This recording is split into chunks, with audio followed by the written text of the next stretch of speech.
Alright, so we're back here again. This time looking at the triple jump. Only going to be focusing on the hop phase and the levers, how they should be in position for your hop phase jump. Alright, so we're looking at the triple jump. Here's the video. Here is the source. You can find it. It's at youtube.com. Okay, so let's get this video going.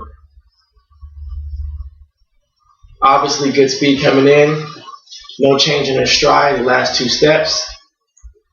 Takeoff. First thing that most athletes forget is in the triple jump, you leave after the board. If I were to measure this, she is about a foot, foot and a half, maybe 2 feet beyond the board. Her foot's on the board still, but she's beyond it. She started to travel already. That's the main focus, is to run off the board and leave after your hips have passed the board.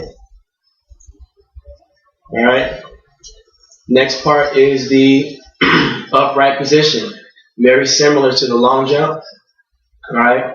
The arms are going to change, so there's no specific position for arms because arms are for balance. But as you can see, the knee exchange.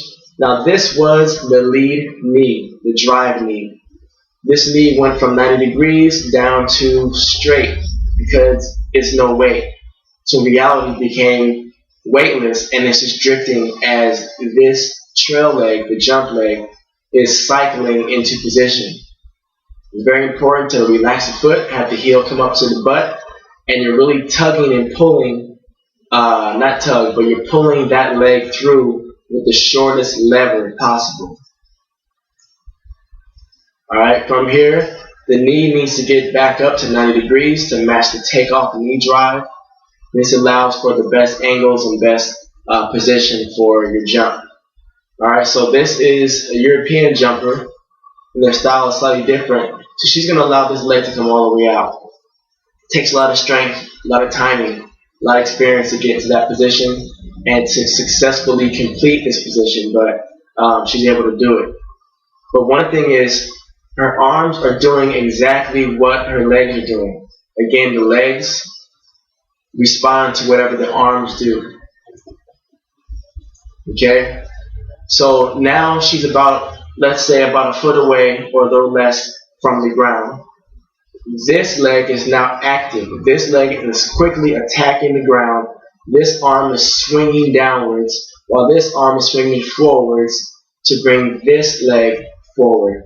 It's just like a scissor. You're scissoring your feet.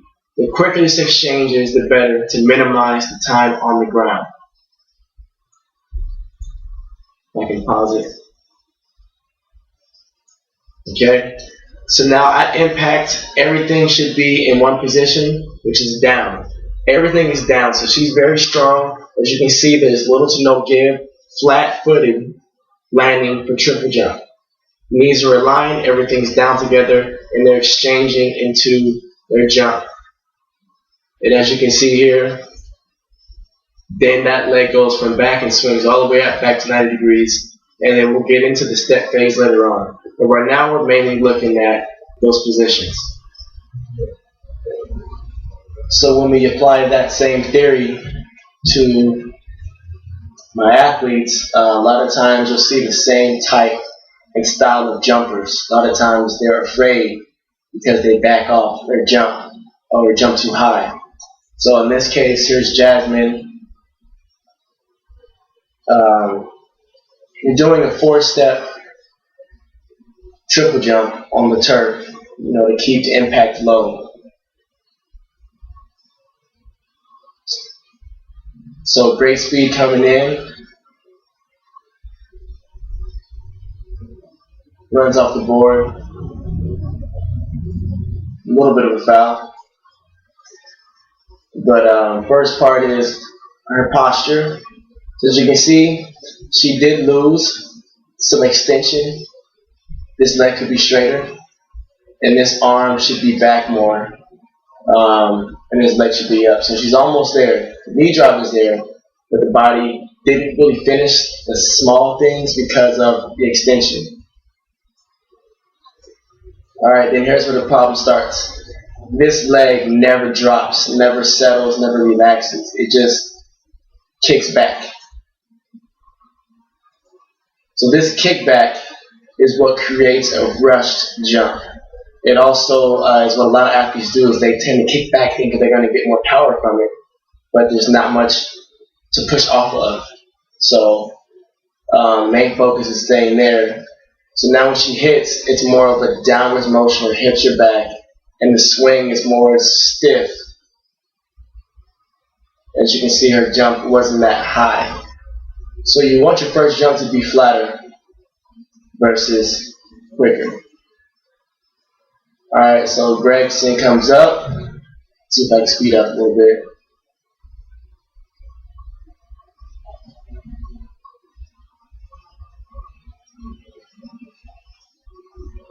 Much better position on takeoff. This is really good. This is what I want to see from a high school jumper, and so on. Now is where this leg should have already started to relax and drop. But as you can see, it's drifting back already. This side is great. The problem is this is where the athlete is bunched, where this leg needs to be hanging straight down. So because he went so high in his jump, he's now starting to break his mechanics. This leg isn't really back and loaded. This toe is straight downwards, which causes a toe first landing, which stops all the motion. And now it's almost like his heaviest point of his jump is here, and there's nothing available to use. There's no momentum from the arms, no momentum from the knees, so on. It's really a dead jump. Then we get into a flat jump there. This is the form that happens most of the time. Athletes will jump too high, jump flat, and then jump up again, only really getting 2 jumps out of all 3 triple jump elements. Okay, the next jumper. Tati has very similar style.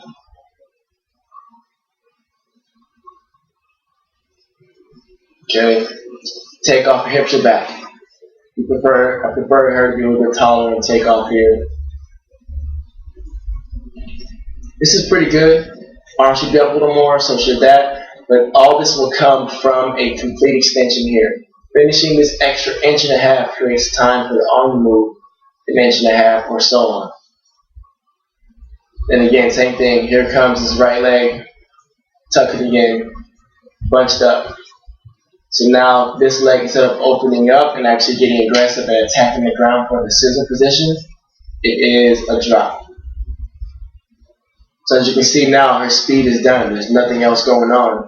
And now the levers aren't really able to come through and swing. So now her heaviest point is here. But again, this leg is already forward. The arms are already forward. There's no momentum created in this jump. Now she is pretty strong and able to get out of it. But you shouldn't have to fight for position in your triple jump. Alright, last jumper. Kyra comes in.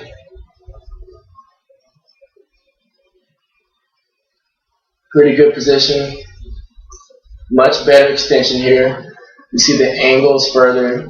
She's not as tall as the other girls, but you can see that she has a steeper angle, and her hips are well beyond the cones or the board, which it'll be during competition. His arm could go back a little bit more, but so far it looks pretty good. Okay, as you can see now, her trajectory is taking off in this direction. This leg now drops and becomes lifeless, while this trail leg is cycling through. Pretty good so far. As you can see, her arms are rotating, so are her shoulders, which helps with balance and the extra torque when we rotate. So far, it's still pretty good. Her knee gets up to 90 degrees. She may have jumped a little bit too high. Now as we go through the progressions. But as you can see, this leg is really cocked back and loaded for momentum. But let's see if she continues that. Good. She's opened up. Arm still traveling back as her leg still travels back. Now she's working on that scissor formation. She looks like she's a little rotated forward, but we'll adjust that in the future weeks. Good. So now at impact, this leg could have came a little sooner, but again, that's a strength issue that we have to work on, which we are, obviously working on. And from here, impact comes. Here comes the swing. She is spending a lot of time on the ground, but again, that'll come from that exchange and the scissoring within the jump. But now her heaviest point is now her levers are swinging through. Everything is aligned up together, which is pretty good. And then she's able to get out of her jump and take off into a great step form position.